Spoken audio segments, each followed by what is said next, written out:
This episode of the Sarah Carter Podcast is brought to you by the Tunnel to Towers Foundation. On 9/11, we vowed to never forget. Help America keep that promise. Donate $11 a month to the Tunnel to Towers Foundation at t2t.org. That's T, the number 2, T.org. I got to tell you, I am so excited to have Congressman Devin Nunes here on the podcast today. Very excited to have him. I want to talk about the big spending bill, the fact that we may have a government shutdown, the fact that the Democrats want to basically hold us hostage. And that's what they've been doing. No, look, the Democrats, and I'm going to be talking about this in the monologue, not only do they want to hold us hostage with this crazy spending bill, the trillions of dollars, they talk about infrastructure, but they really don't care. It's about fundamentally changing our nation and the border. They're holding everybody hostage at the border because basically they're doing whatever they want. And I'm going to talk about how they have been able to succeed at this. And these are part of the questions that I'm going to be asking the ranking member of the House Intelligence Committee, Congressman Devin Nunes, who has been one of the few people out there. I bring them here on the show, the people that are willing to fight the fight, the people that are willing to go out and take on big gov, even if they're a part of it. We need to do things the right way. We need to fight from the inside. We need fighters on the inside that are willing to expose the rats and whatever else is going on in this swamp in Washington, D.C. Well, I'm actually right now in Texas. It's amazing here. It's like a breath of fresh air. I mean, I love, love, love Texas. Love this state. It's now my home. And I'm so excited. I'll talk to you a little bit about that and how crazy the last few days have been. I'm actually having to make a makeshift studio and everything I have is like falling apart. I couldn't find cables. I'm like, oh my gosh, we've got Devin Nunes on today. I know he only has a certain amount of time. I can't find the cables. I've got boxes everywhere. I got to get my daughter registered for school. I can't find half the documents. It's like crazy. No matter how hard you try to prepare for a life-changing move, it never works out the way you think it was going to work. You could spend hours like writing every detail on the outside of the box. The guy that you spent way too much money moving your stuff here, those guys, they're just going to put it wherever. They're just going to be like, I'm so tired after lifting your heavy couches. I get it. And they're just going to put your boxes wherever. You might have to go into the garage, dig underneath like 20 of them just to find the school supplies. It's been crazy. So I'm going to talk to you a little bit about that because I know you have been there. Also, let's talk about how President Biden and the Biden administration have literally demonized our Border Patrol agents and our law enforcement officials. It's completely unacceptable. It's actually really frightening to me because when you have an administration that is so anti-law enforcement, so anti-rules and regulations, when you have, look at the state of California, guys. Look at what's happened in California, such a beautiful state. The state, yes, in which Congressman Devin Nunes resides. It's a mess. It's a mess. You go to San Francisco, you're walking over people. You're going to LA, you're walking over people on the sidewalk. People have literally put homes on the sidewalk in tents. They're telling everybody else what to do. I remember when I was there in LA talking to the sheriff, and he's looking at me and he's saying, Sarah, look, I can't even fight City Hall. I'm doing everything I can to fight them, and they're letting things just go haywire. You got people shooting up heroin on the streets. You got people defecating on the streets. You have DAs, these district attorneys that are allowing people to basically just walk into CVS, Walgreens, whatever store, steal up to $900 without even fear of being prosecuted. That's what happens when you have a lawless society. And you got to ask yourself this question. Why is the Biden administration pushing everything in that direction? What are they fundamentally trying to change in our country? I literally believe there is this new form, not historical, but a mixture of all these neo-Marxist, fascist ideas, and they're percolating inside the Democratic Party. We're going to talk about that, and I'm going to talk about it with Congressman Nunes as well. Look, please follow and subscribe. Get all the links at sarahacarter.com. That's sarahacarter.com. And while you are there, please sign up for our email list so that you don't get shadow banned, right? We don't need that anymore. I just have to stop right there for 1 second. Think about what has happened over the last 6 years especially since President Trump, since before he became president, that year before, the disinformation campaigns, it's been like information warfare across the board. This is what I'm talking about. This is why it's so important that we not become a state where we silence the voices of those in opposition, where we allow the government to control us and to control who we are, our thoughts, or what we, or not even allow us to question anything. That's why it is so important, guys. That's why I have Congressman Nunes on the show. Look, now is a critical time to be vigilant in the defense of our freedom. And there is no better way than to do what?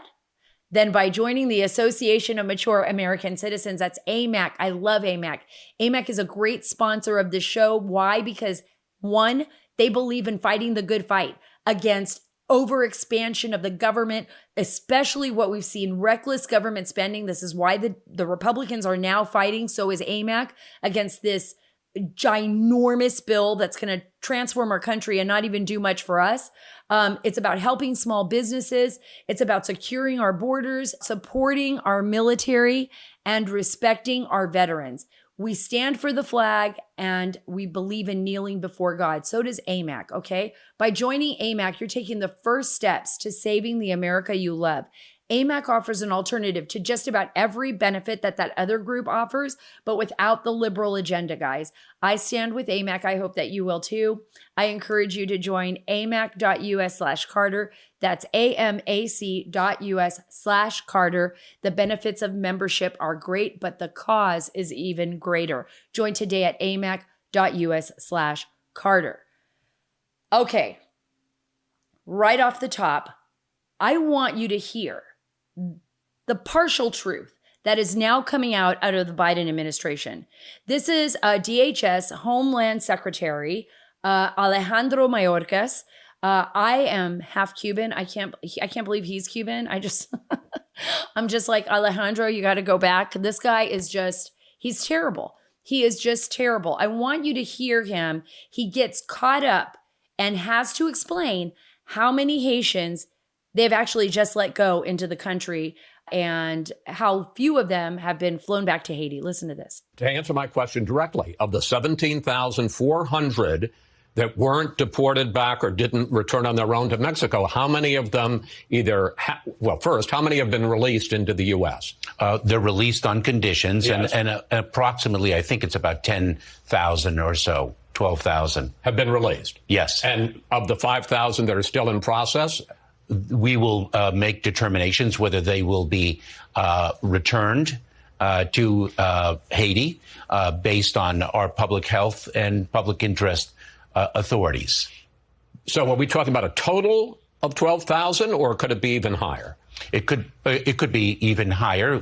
You guys, I love how Wallace got him to say this. It's Chris Wallace with Fox News. Think about what Alejandro Mayorkas was saying. Look, I'm not saying that they should be returned, because obviously Biden opened the border and isn't sending anybody back. They're lying about Title 42, which was the Remain in Mexico. They want to get rid of that too. They're just opening the borders wide open. They're just letting everyone walk in. They're making you get your shots. You could lose your job if you don't get your COVID-19 vaccine. They're forcing you to do everything their way, but they're not doing that when it comes to the border. There's no security at the border.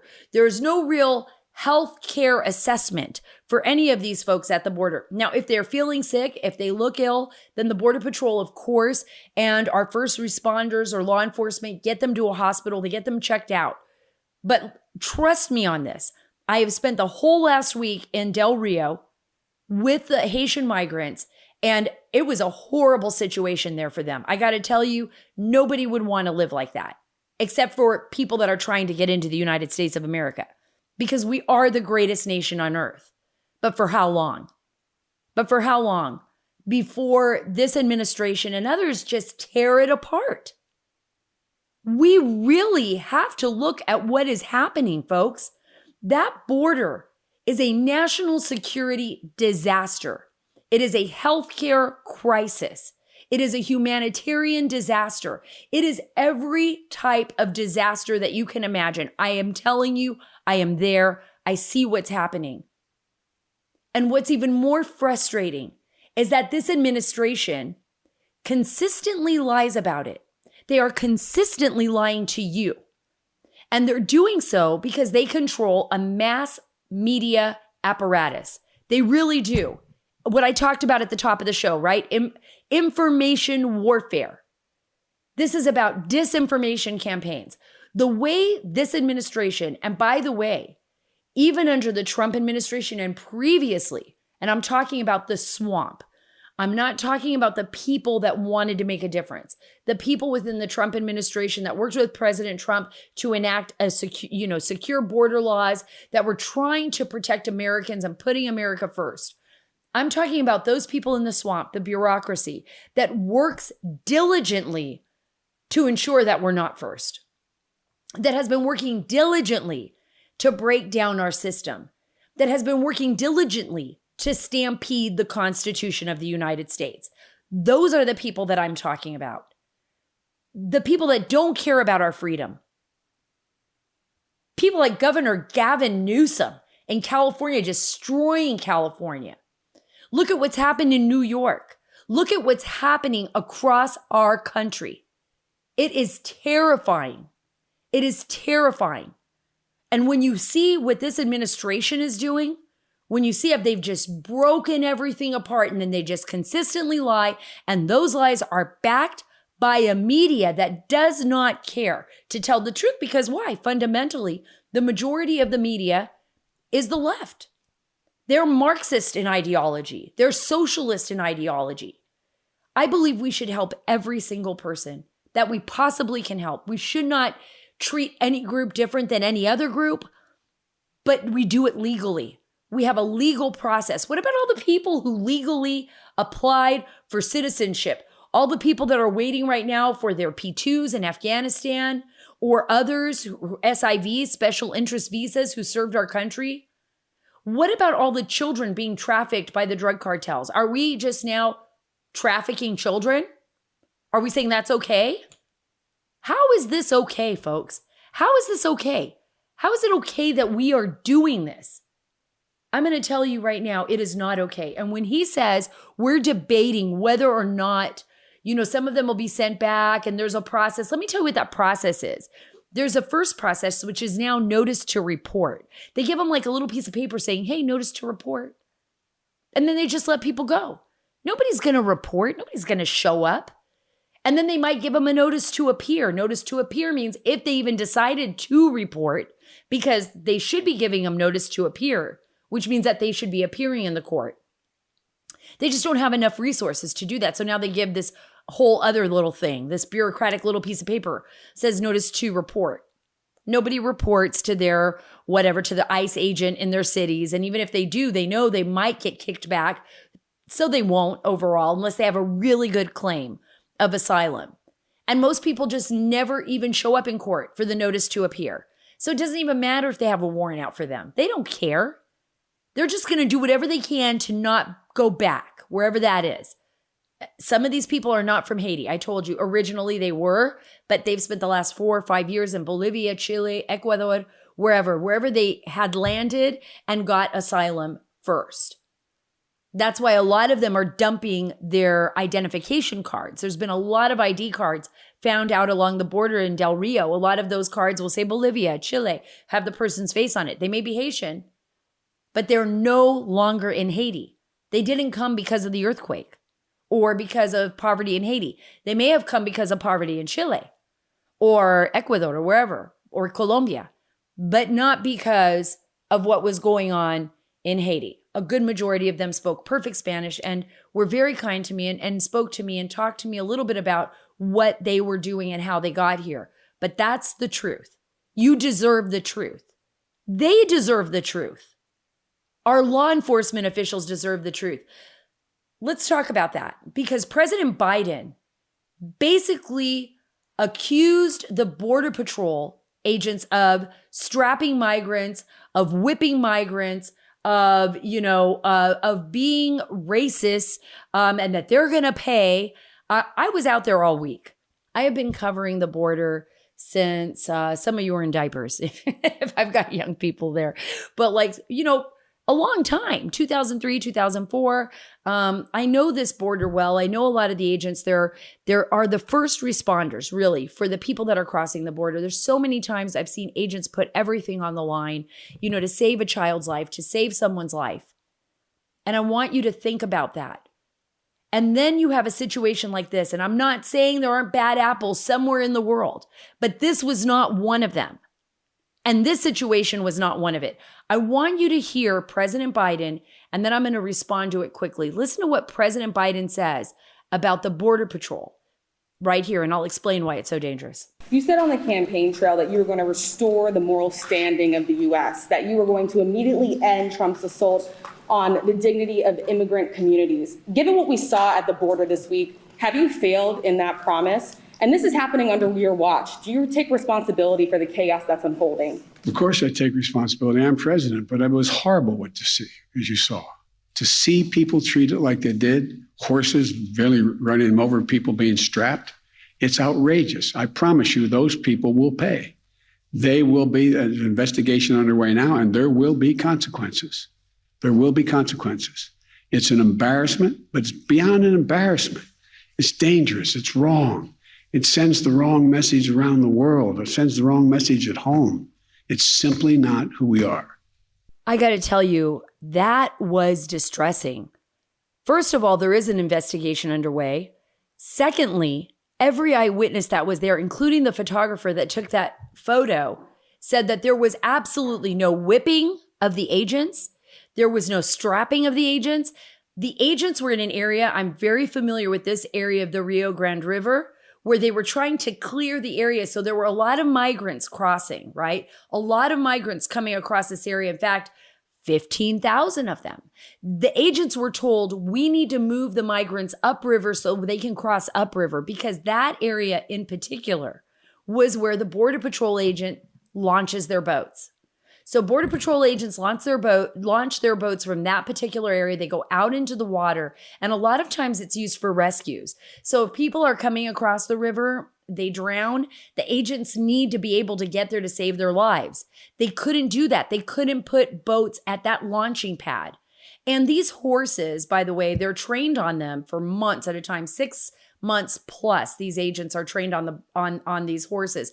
But a lot of these horses aren't really trained for, like you see in New York City or Chicago, even though they kind of operate the same way, which is like against huge groups, right?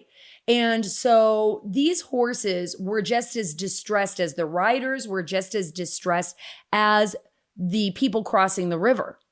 Everybody was kind of being, where they were moving people upriver. There were people that were not listening to the Border Patrol agents. In fact, in one of the photos, you can actually see where one of the Haitian migrants is getting ready to grab the bridle and then pull on the bridle. That is extraordinarily dangerous because it can pull the whole horse down. The horse can fall on the migrant, can fall on the Border Patrol agent, and it can kill him because these horses weigh thousands of pounds.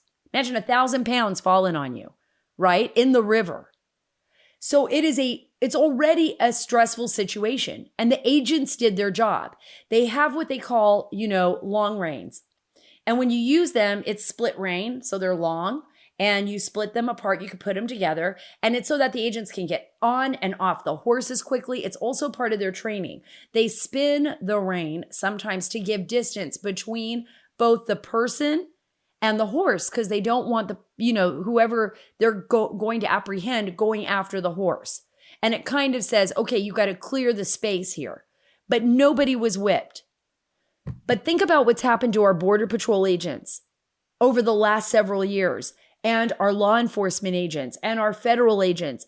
And, I can go on and on and on. Our state police, our local police. We have seen people targeting them.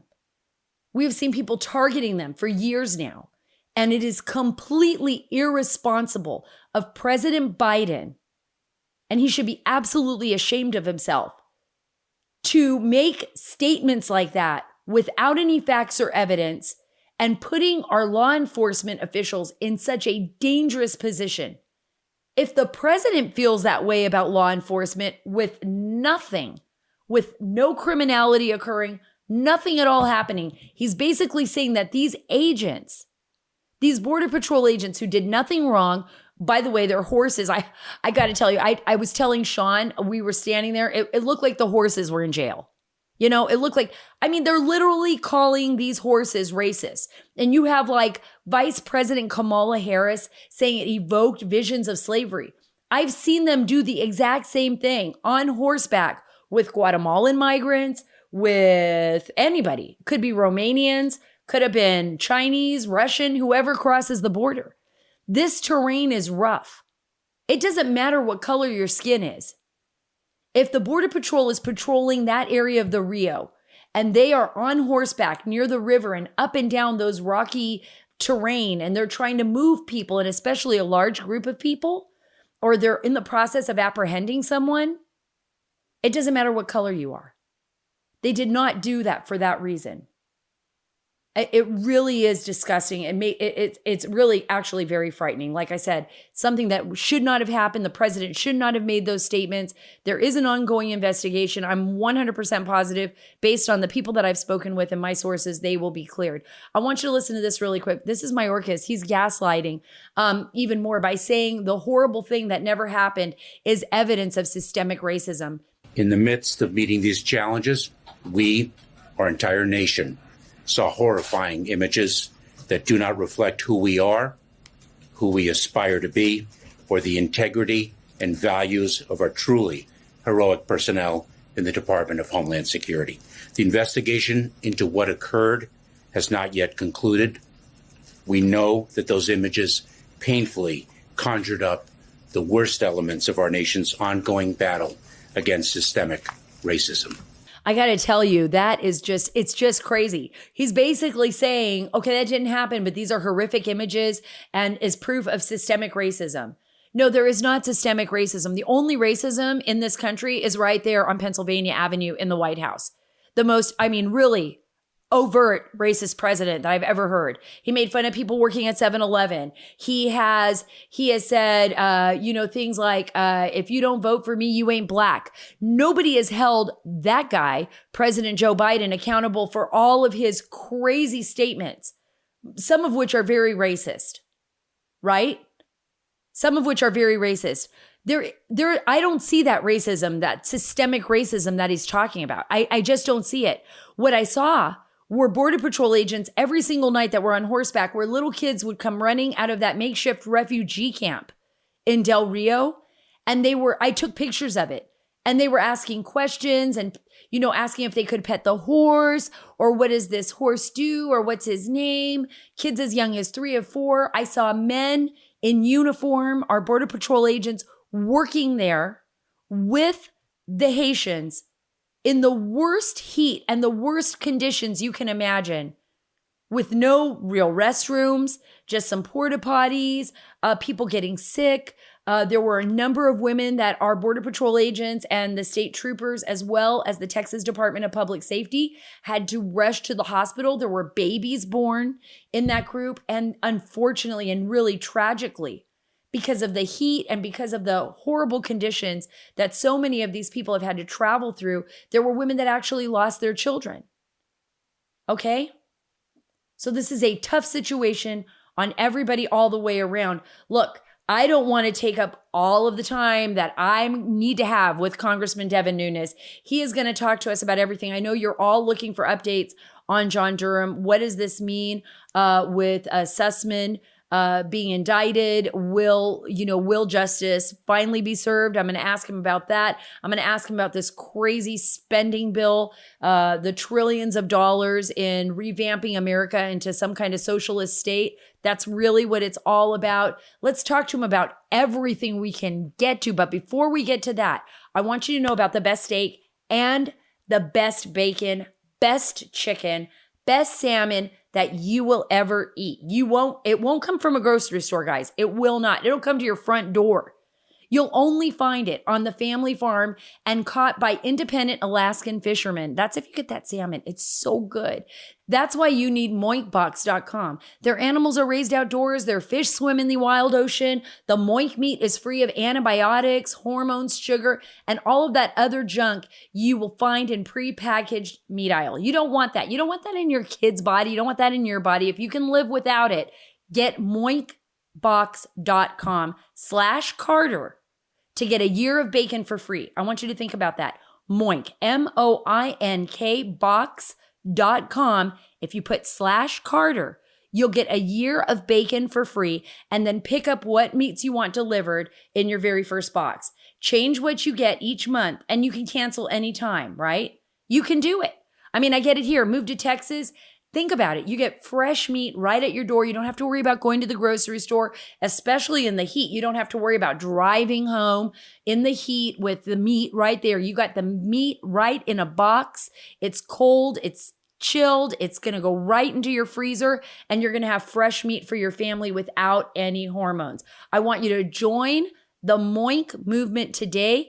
Go to moinkbox.com/Carter right now. And listeners get this show, get a free year of bacon, right?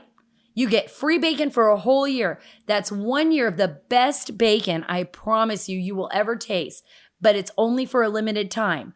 Spelled MOINK box.com/Carter. That's moinkbox.com/Carter. You guys won't regret it. And without any further delay, Devin Nunes. First of all, thank you so much, Congressman, for joining me here today on the Sarah Carter Show, just because I know you have been extraordinarily busy. Right before you got on, we were just talking about it. I mean, you've been working so much. You haven't even been home for several weeks, right? I've been gone a couple of weeks. Hope to be home in about a week from now. Oh, wow. So I don't like to be gone from home, but sometimes you got to do it. It's part of the job. That's absolutely true. And part of that job is this new spending bill, right? And the possibility is looming that there will be a government closure. Can you tell us where we're at on that and what's happening? Yeah, there's a series of things happening here in the swamp that I think a lot of people don't realize that are all kind of cascading all at one time. So on Thursday of this week, September 30th, the government runs out of money. That's number one. Number two, we've already hit our debt limit, so the debt limit has to be increased by the Congress if we're going to keep borrowing and spending money. Of course, the Republicans have said, no way until you stop all the madness are we going to do this. Even the Senate, House and Senate Republicans both have that position. So that's number two. Number three, you have the huge infrastructure package that they want to get done, which they claim they're going to either, at first they were supposed to start it on Monday today. Mm-hmm. Or they were going to and pass it, but now it looks like it's going to probably linger through the week. And this is trillions of dollars. This is not. Well, that's 1.2 trillion, and people argue over that number. Right. But the final one is what I call the socialist blowout program, and that is this. They say $3.5 trillion. They say it's paid for. We actually calculate it to be closer to $5 trillion. And it's not just a spending package. That's what I keep telling people. Like, it's not just the money. The money's bad enough that they're going to borrow, but they're going to raise taxes across the board on everyone. And they're going to play favorites to states, to blue states, for example, will be one of their goals, where they give better tax breaks to blue states. Also, it'll be attacking American-made energy unless you produce electric cars. So it's a major socialist advancement. And, we've seen this movie before. Right. And back in 2009, Obama, and this is the one thing I want to make sure that people understand, Obama said, oh my God, the economy's cratering. It's all Republicans and Bush's fault. I need $800 billion. People may remember that $800 billion because it led to the cash for clunkers and all types of corruption. Most importantly, that money was used to buy votes in the Congress that led to the passage of Obamacare. Exactly. And the key thing for people to remember, this is the same play call made by the same people. Remember, they already passed $1.9 trillion, and they said, oh, it's COVID, we have to have it. Well, no, it wasn't COVID. It's actually money that is sitting there for Biden to use over the next 3.5 years. And I promise you right now what's going on, because they don't have the votes for anything here. They don't have the votes in the House because they can only lose 4 and they can lose 0 in the Senate.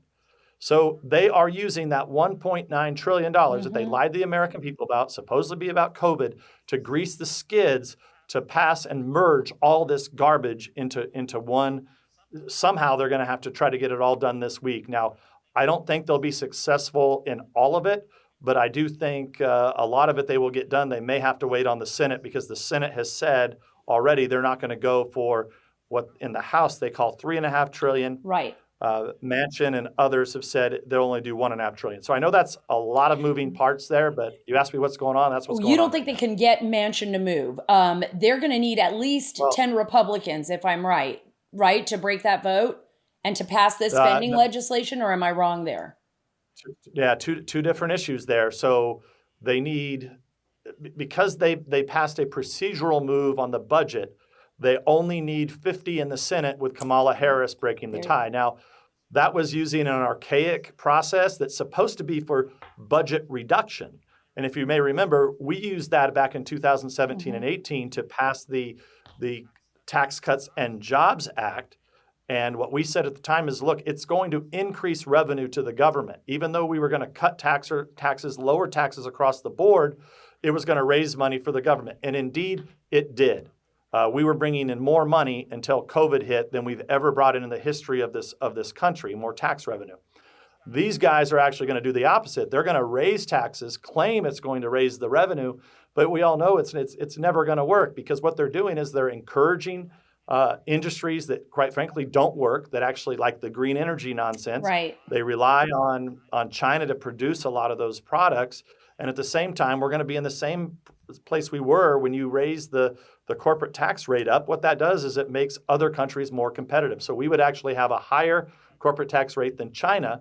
So you can see that U.S. corporations will be looking, especially those that do international business, will once again be looking to relocate outside the United States. So it's absolute madness, but this is what we're dealing with. Well, this is the economy this is like the border on steroids right now. That's what they're going to do to our economy. They're basically undercutting the American worker, undercutting all of Trump's policies as far as putting America first, and turning it over to enemy states like China and Russia, and then telling our workers, oh yeah, we'll give you some benefits if you do things like, windmill energy, or what we saw with Solyndra in the past under Obama, right, where it completely failed and imploded on itself. Let's talk about something else that's just as, for me, just as important, if not more important, because of the upcoming elections. And that would be looking at Twitter, looking at Facebook, our freedom of speech issues, the fact that we've seen these social media companies, and you've been probably one of the biggest fighters against what I consider is serious overreach or some sort of weird fascism that's occurred when they've become bedfellows with the Democrats. What's going on now? I know you got some breaking news on your lawsuit. And what do you see as far as the 2022 midterms and 2024 if we can't change the trajectory of Twitter and Facebook and Instagram and all of these social media giants, tech giants, so powerful? It's funny you would mention it that way, because when I've been out on the road. I've been out on the road helping to recruit candidates, helping to speak to conservatives around the country, helping to raise money for the party and for our candidates, and then coming back and forth to Washington. That's why I've been gone. And you bring up a very good point, because although things look really good for us, we have great candidates. We're getting candidates at a record speed, and we are also actually raising more money. So unlike 2010, when we didn't control the White House, we didn't control the Senate, we didn't control the House, we're actually right now out raising the Democrats. Now, of course, they've got dark money and billionaires and all that sort of thing. But what I warn people about is that we've seen a sea change. So it's not just that there's fake news, that 95% of the media is controlled by the left and they produce left-wing narratives for the betterment of the Democratic Socialist Party in this country. But on top of that now, since the 2016 election, you've seen big tech come in and not only spend huge amounts of dark money, but they've been censoring. And that's the point that you're making. And that's my concern that I've laid out for all of my colleagues, that we can't get cocky and be assured that we're going to have a different outcome than the 2020 election, because if we can't meet those those voters that are in the middle, those independent voters who don't really know. They know something's going on at the border, but they don't know a lot about it. They kind of just want to go about their life. They want to go to their kids' soccer games. They want to watch football on the weekends, and they don't like politics. That's the electorate that makes up, at the end of the day, they decide the elections. Well, what Facebook, Google, YouTube, Twitter, what they're all doing is they decide what gets promoted and what doesn't, and what actually gets censored. The best example of that is the Hunter Biden laptop from hell that disappeared. The story came out, New York Post, but nobody could find it on social media. And if you posted it somewhere there, it got taken down immediately. So this is a neo-Marxist party that's being funded by a bunch of oligarchs, these tech oligarchs. They're tech tyrants. And they have the ability, and they brag about it, they have the ability to sway voters. And so if we don't have a place to discuss our ideas openly and freely, number one, we're going to have a disjointed conservative and moderate movement, independent movement, that's going to be disjointed without having all the facts. And number two, we're not going to be able to reach those independent voters that decide the election. So this is a tremendous problem. It's why I've encouraged everybody to go to Rumble. Because it's a video platform. It's critical, it's working, it's growing. Then, of course, Parler, which got nuked after January 6th, even though if they were actually telling the truth, they should have taken Facebook and all those off the internet, because Parler had nothing to do with what happened with the riots that happened at the Capitol on January 6th. But they destroyed that platform, even though nearly 20 million of us were on it. So it's going to be critical for us to have, and Parler is a platform that's kind of a combination of Instagram, Twitter, Facebook. And we're going to have a social media delivery mechanism. So I'm glad that Parler's back up. I see you posting on there, Sarah. I'm posting on there. But they had to build back from scratch because Bezos and Amazon decided to shut off their servers after the January 6th riot. So they destroyed that company. So anyway, every time I get the chance, thanks for asking, I want to make sure that people understand how critical it is for us to get back on and exclusively use these platforms that are not going to censor us. I absolutely agree with you. And it's so tough. It's so tough, Congressman, because so many people are like, yeah, I want to use them, but I don't feel like I'm getting the word out. I don't feel like they're as user-friendly. And I'm saying, look, we have to start somewhere. We have to start somewhere because you can't be under the control of Twitter, Facebook, and all these social media giants. And you brought up, this neo-Marxist movement. That's what really worries me. What really worries me is that in Congress, and I know, you have been battling this, Senator Blackburn has been after him, Tom Cotton and so many others on the Senate side. And then on the congressional side, it's Jim Jordan, everybody else is talking about this, and Andy Biggs. But these companies kind of run with impunity. They don't really have anyone holding them accountable. Speaking of which, that's how Durham just finally prosecuted someone, and we all know is Sussman, the attorney for Hillary Clinton. They were all, and still I think a good majority of them, have been operating with impunity as well. They lose their jobs, but they're making millions of dollars as contributors on CNBC or NBC or MSNBC or CNN. Or in some cases, they actually get hired by these big tech companies. That's it. Lisa Page, right? Lisa Page. All of the FBI officials and DOJ officials that were involved in the Russia hoax, Russia Gate, seem to somehow land on their feet and actually get better jobs and make more money. So look, I'm glad that Durham has done what he's done. My biggest concern now, and I said this yesterday on Maria Bartiromo's Fox News show, Sunday Morning Futures yesterday, I said this very clearly, that the number one thing people need to be talking about out there, if you care about getting to the bottom of the Russia hoax and holding people accountable, is to make sure, if you have a Republican senator or Republican House member, that you're weighing in to make sure that this investigation doesn't get shut down. Because we know by what the Attorney General, the goofy arguments that he's been making in court, whether it's on eviction moratorium notices or on the border issues, this is a political hack. He's very, very dangerous, and I'm sure he's doing everything he can to shut down the Durham investigation. So we got to make sure, even though we don't control anything here, we have to make sure that Republican officials around this country are all weighing in to make sure Durham doesn't get shut down, or else he's never going to get to finish his Do investigation. you feel beyond the core group that was focused, like with you, with everybody on the congressional side and those on the Senate side, even like Senator Lindsey Graham, who were focused on what was happening with the Russia scandal, which I think is probably one of the biggest modern political scandals in our nation's history. I think that when people look back 100 years, 50 years from now, they're going to discover so many more things that never even went public, right? And they're going to say, boy, the nation was on the verge, if it's not on the verge right now. Yeah, and look, Sarah, what you and John Solomon were on the forefront of this, because what they do, and it's basically laid out in the Durham indictment of Sussman, is it's really a textbook example of how they build a fake news narrative. They create a controversy that's fake and phony. They have a bunch of news stories sprinkled around that they created by fake news reporters, and then they were feeding them, in this case, into our own government, so that all of a sudden it makes it look real. Oh my God, Trump must have something to do with Russia, and they got so far out of whack that they actually opened an investigation during a presidential campaign on completely made up phony nonsense. And that's we would go to jail for. We would go to jail for that. We would, you and I would, but they don't. They're making millions of dollars. I think that's why the American people are so angry, Congressman. Exactly. And that's why I said, for those of you who care, that are out there watching or listening to this right now, call your congressman, Republican, because Democrats aren't going to listen.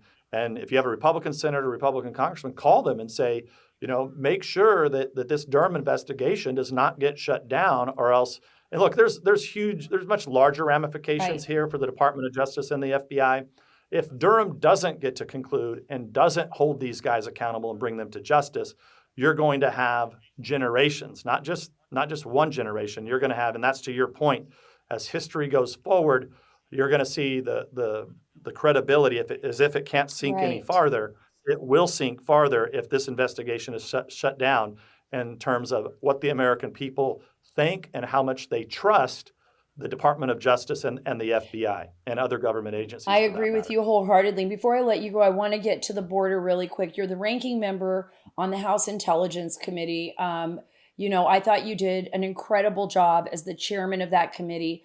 I look at the border. I've been here in Del Rio for the past week. I've been on the border for the past 6 months. What, in your assessment, is the biggest national security threats we are facing? And how do you assess what is happening here on the border? Because fundamentally, I'm seeing an administration that is changing our country in so many fundamental ways that it's damaging it. And I feel irreparably. I just feel that there's something going on here that we are not seeing. And I don't know if you have an assessment of what's happening. You may remember, you and I were down at the border just a few months ago at the McAllen border crossing. And, it's clear now that, they tried to do another fake news narrative on this Haitian issue. And they released some video of some planes taking off, supposedly taking them, back to Haiti, I guess. And then what ultimately comes out is, no, in fact, almost all of them are now out in the United States somewhere. Nobody knows where the hell they're at. And it's totally unacceptable. So, you're talking about, my estimations are we're going to let 3 million people into this country this year. And it's completely out of control. And at the same time, they stopped building the border wall. And it's totally ridiculous that we're having to deal with this. And the only thing that it really leads one to believe is that this, because they just lie about it all the time, they lie what's happening, because Trump basically at it, for the most part, the illegal immigration was narrowed down to people that were trying to get in this country to do really bad things, drug cartels, drugs, that sort of thing. But people knew they weren't under Trump. You weren't just going to be able to bring some kids, claim asylum, and get in, because it was the Remain in Mexico policy. So they're basically, this is like the Baghdad Bob administration. This is like Baghdad Bob is in every nook and cranny of the Biden administration, and they just lie and they say things that aren't true. So because of that, the only thing that you can surmise from it is that they're trying to change the electorate in this country. They're just trying to let everybody in, because they know 5 years, 10 years, 15 years, 20 years from now, they're going to fit into their category of their cult-like madness about white supremacy.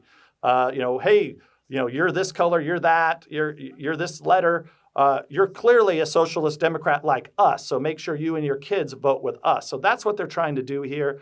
There's no other explanation for it because it's so dangerous, right? I mean, they get out there and tell us, you all got to be vaccinated. Like today, Biden's getting his booster shot, right? And even though they lied about that a few weeks ago, and they're telling everybody, if you don't get a vaccine, you're not going to be able to get a job in this country.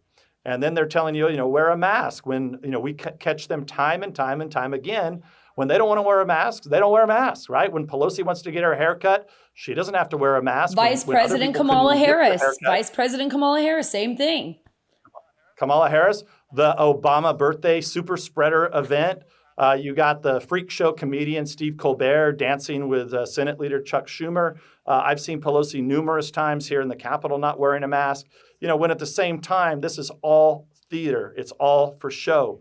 And so you're ruining the respect that American people have in this country for even the most basic things that you think would not be politicized, and that is for healthcare in this country and people who in government work in healthcare. Now people are losing complete trust in the entire package because you're letting all these people cross the border, and they admitted everybody that just got through over the weekend or over the last week, these Haitians, they weren't vaccinated and they weren't tested for COVID. That's absolutely true. Totally That's absolutely true. Even why I was sitting here speaking with you, and I know I'm going to let you go, I was getting pinged by Border Patrol agents left and right wondering what's happening now, what is breaking right now as I'm talking to you, Congressman, about what's going on. I guess it's so gut-wrenching, and so many American people have come up to me. I know they must do it to you too. You're very recognizable, and they say, what can we do, Sarah? How do we change this? How can they feel powerless. What can you say to the American people? Every day it happens to me, especially when I'm on the road. People come up to me and they raise many of these issues, but specifically these issues of the mandatory vaccines. Right. And and this is really troubling because this is not following the science. This is following their own political science. Right. So, we know, for example, if you've had COVID, especially if you had a very serious case of COVID, there's no evidence that there's any breakthroughs that I've seen. I'm sure there's one or two here or there. But for the most part, if you had COVID, people aren't getting it again. Yet, people who have had the vaccine are clearly getting it. And the other thing that I tell everybody about, because the Chinese are responsible for this virus, you have to take it seriously because people are dying. Right. And the key is you got to get to your doctor immediately and make sure that you insist on getting immediate therapeutic treatment, as soon as possible. I can't stress it enough. It drives me crazy because so many doctors that I work with that I know that have been advising me through this, because in another role that I have, Sarah, I'm the ranking member, top Republican on the Intelligence Committee, but I'm also the top Republican on the Healthcare Committee. True. And it's driving me absolutely crazy that I have to hear from doctors who are saying, look, there's basic things out there that you can take. And Sarah, I'm sure you're in the same boat because you've done a lot of travel overseas like me into very, to spots that, don't have good health care. And what do they give you when you go on those trips? When I go on those trips, they give me a couple different types of steroids, Cipro. couple different types of antibiotics, exactly. And so doctors are saying, look, and then what they tell me when I get sick on the road, they say, look, don't worry about getting to a doctor first. Make sure you treat whatever. If you assess it yourself, treat it quickly, and then get to a doctor because early detection and treatment is the key. But for some reason, that's completely been lost now. Like nobody's saying that, and it's absolute. Well, I was going to use a cuss word, but I know you have a nice family. No, it's okay. You can. I sometimes cuss on my family friendly show, and I have to apologize at the beginning of the monologue because I'm getting so irate. But you're absolutely right. When it comes to medical treatment, we almost lost a really good friend of ours out here in Texas with COVID. They didn't get that early treatment right on, and because they had underlying conditions, they ended up in the hospital. I don't even know how they survived the whole vent situation. They were intubated, but thank God they did. But you're absolutely right. If you get that treatment early, if you get it early on, a lot of people's lives have been saved because of that decision. Yeah, and when I came down with COVID, and because I had been working with doctors, they had been telling me constantly, look, the minute you think you get a fever spike or something's not quite right, and you feel like you have the flu, make sure you get these basic treatments. It wasn't even the Drano and all the fake news narratives that they say, or the cattle dewormer, all that. It's not even that, Sarah.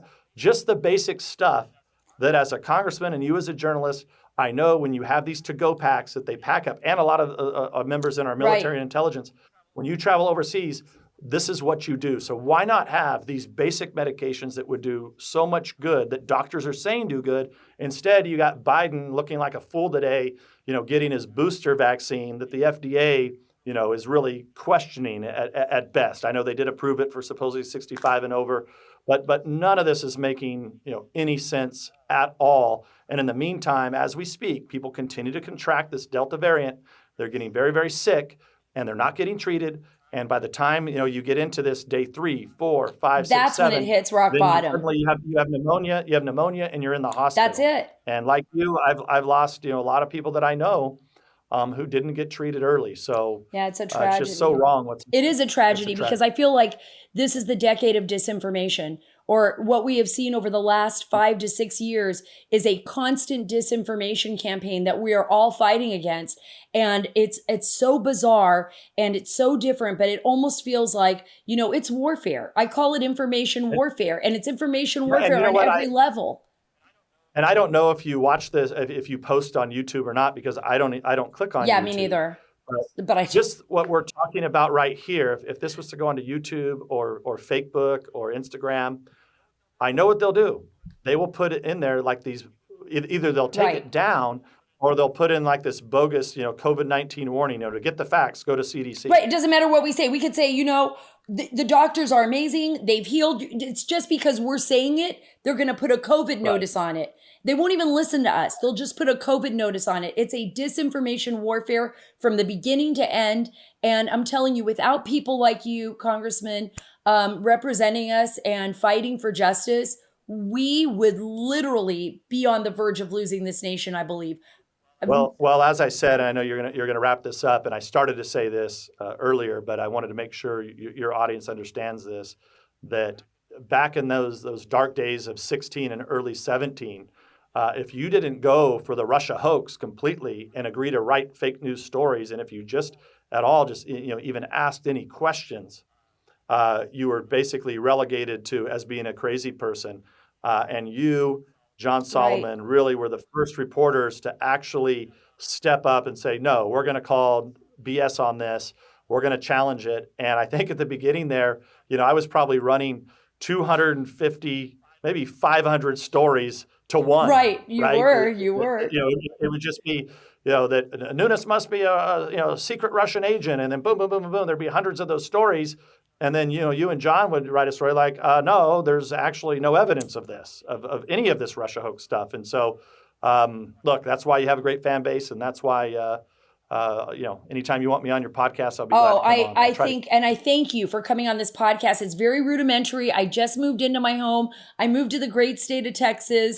I know you're fighting the fight in California, and that's where you should be. I have a lot of family there. I grew up there when I was very young. It's a beautiful state. It's an important state. It's filled with so many wonderful people. I'm always with Steve Hilton all the time. I'm backing Steve on the fight too. I know he has a great podcast focused on California. And, I just tell you, there is nothing more heartbreaking than watching what's happening in California, watching what's happening across our country, and just knowing that really for everyone out there that's listening to this, listen to what Congressman Nunes is saying. Listen to what he's saying when he tells you need to speak up. We have important elections coming up. We need to go to Rumble, not to YouTube, go to Rumble, go to Parler, start using these alternative means so that we can communicate with one another. Thank you so much, Congressman, for being on the show. I know I took up a lot of your time, but I'm so grateful. I didn't have enough time to ask the congressman about Afghanistan. I will the next time around. And I do have some questions for him about China. And for all of you out there who are listening to the Sarah Carter Show, thank you so much. What I'd love for you to do is actually send me a tweet. Let me know what you'd like me to talk about. Let me know if you have any questions for Congressman Devin Nunes. And also, who else would you like on the show? I would love to hear your thoughts and ideas. You can either go to my website, saracarter.com. You can find all my social media links there. You can also sign up for my email list there, which is very important because once you do that, you can get emails to me. I can actually read them. And then I can, listen to some of your ideas, bring some of those special guests on the show, and keep you actively involved because the show isn't about me. It's about you. It's about us. It's about finding a way to change our country and make it better and actually make a difference together. I know why our founding fathers wanted America's currency backed by gold and silver. You can see what's happening today, right? That's why they wanted it that way. Because after receiving my genuine gold and silver products, actually from Universal Coin and Bullion, I realized the importance of having something tangible, something that I can actually hold in my hand. UCB's president, Mike Fulgens, is a leader in the precious metals industry and was honored by his peers as the 2021 Dealer of the Year. Listen to that. He was the 2021 Dealer of the Year. He even showed me how gold has risen over 500% in the past 21 years, while the Dow and the S&P indexes have only increased about 200%. I also learned that Universal Coin and Bullion typically has lower bullion prices than their competitors. They provide free award-winning educational materials to their clients, and they make it so easy to buy gold. Look, to sum it up, UCB is easy to deal with, has great prices, and is respected in the industry. I trust UCB and you should too. That's why I will get more gold and silver from Universal Coin and Bullion. Give them a call at 1-800-UCB-GOLD. That's 1-800-UCB-GOLD and tell them Sarah sent you. Or check out their website at universalcoin.com/Sarah. That's 1-800-UCB-GOLD. Guys, thank you so much for being a part of this show. I'm here in the great state of Texas. I've had some amazing experiences here over in just the last 3 to 4 days. It feels good.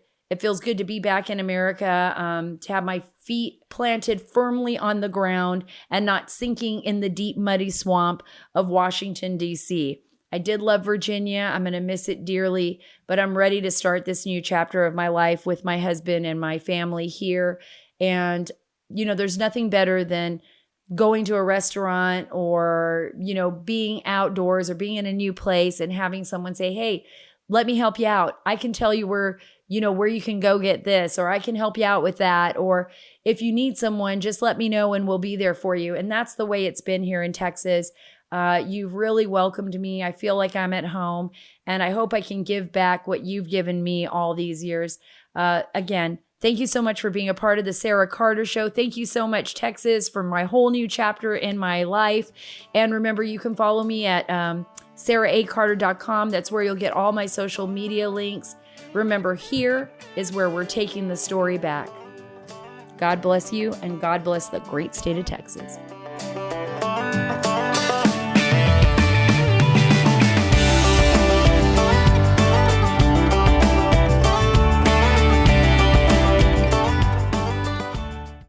Frank Ziller, I am so happy to actually meet you. Tunnel to Towers is an organization, a foundation that I am so proud being a sponsor for the Sarah Carter Show. So thank you so much. I think it's remarkable that Tunnel to Towers really thinks about the family as a whole and these Gold Star families. What's that been like for you, dealing with the Gold Star families and dealing with the children? We have thousands, tens of thousands of volunteers all over America that help us put on events all over. But most importantly, our big event in New York every year where we retrace my brother's final heroic footsteps, always the last Sunday in September. We'll have 40,000 people this year. And we bring all these Gold Star families in, fallen first responder families, and catastrophically injured service members and their families in to be around each other all the time. They understand each other. They're going to help each other heal. You can't explain to anybody else what they're going through. And one thing we're so proud of, which is a new chapter in the foundation, is that we're going to be building a village in Florida, right outside of Tampa, 110 homes just for Gold Star families and fallen first responder families that have young kids, along with catastrophically injured service members. So we're very proud of that project. T2T.org. That's T2T.org. It's only $11 a month. It's up to every single one of us to do our part to help those that were willing to give everything to protect us and our families. This is Michael J. Fox. Learn more about the Michael J. Fox Foundation's work and how you can help speed a cure at michaeljfox.org. The Michael J. Fox Foundation. Here until Parkinson's isn't. Can't seem to find affordable car insurance? Compare your options all in one place at The Zebra. Simply go to thezebra.com/iHeart, answer a few questions, then compare real-time insurance quotes for free. It's quick and easy. And with The Zebra, there are no hidden fees or surprises. Guaranteed. You can even lock in your rate right away with one of our licensed insurance agents. How much can you save on your car insurance? Find out at thezebra.com/iHeart. That's thezebra.com/iHeart. The Zebra. Insurance in black and white. In the fight against COVID-19, testing offers another layer of protection in addition to vaccines. Go to vdh.virginia.gov and search by zip code to find a free COVID-19 test near you. A message from your Virginia Department of Health.